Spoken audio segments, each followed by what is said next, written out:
Welcome to beautiful Santa Fe, New Mexico. This is a town full of art and culture and history and skiing. People come from all over the world to experience this unique and magical place. Something that people don't know about New Mexico when they come and visit here is that New Mexico is #1 in child poverty. We overtook Mississippi in that regard a couple of years ago, and it's a big problem. Things have changed a lot. I grew up here in New Mexico, and when I was a kid, most of the kids all paid full price for their lunch, right? You guys remember? There's a handful of kids that got free or reduced lunch, and you kind of know who they were. Some of the mean kids picked on them. Today in New Mexico, 3 out of 4 kids, 75%, are on free or reduced lunch. It's a problem, it's an epidemic, it's getting worse. It's time that we do something about it. And New Mexico is in the epicenter of this battle that we have with child poverty. So my name is Dr. X-ile. I'm the pastor of a church called X-ile, and we meet in public places all over. And what we do, our biggest mission and one of the most important things of our church, and what our church is here to do, is to help combat child poverty in New Mexico, in the rest of the United States, and eventually in the rest of the world. This is a very big epidemic, and it's a very big problem that we have been having, and it's very important that we address these things.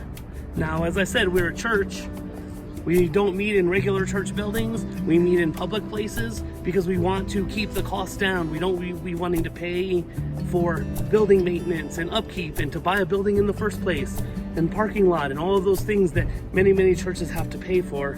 We want to keep our expenses the lowest possible so that the largest part of the donations that we get as we can go to buying food for these kids. So we meet in some different locations and we make bags for kids to give them breakfast, lunch, and dinner for Saturday and Sunday on the weeks that they get the free lunch during the week at school. So we meet and we have some help from some other churches. We have some help from some other different groups of people. Some of the places that we meet at, people bring donations and lots of different things. Last year we made over 14,000 meals for kids. And this year we're hoping to double that number. When I was on the road with my band, I played in a band called Next to the Tracks, and we were touring, and we decided to start doing a church we called it Outlaw Church.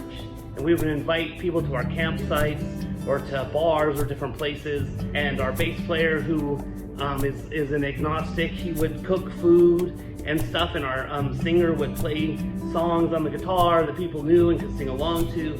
And then I would have a conversation about the Bible with people. We would go from town to town to town doing this kind of church, and we really started to connect with people in really cool ways. And we got to see lots of fruit come from these kind of church services. And so when we came to New Mexico to work on a record, we thought, what if we could do this kind of church but in the same place and in the same areas, so that we can keep the connection with people instead of it just being a one-time deal.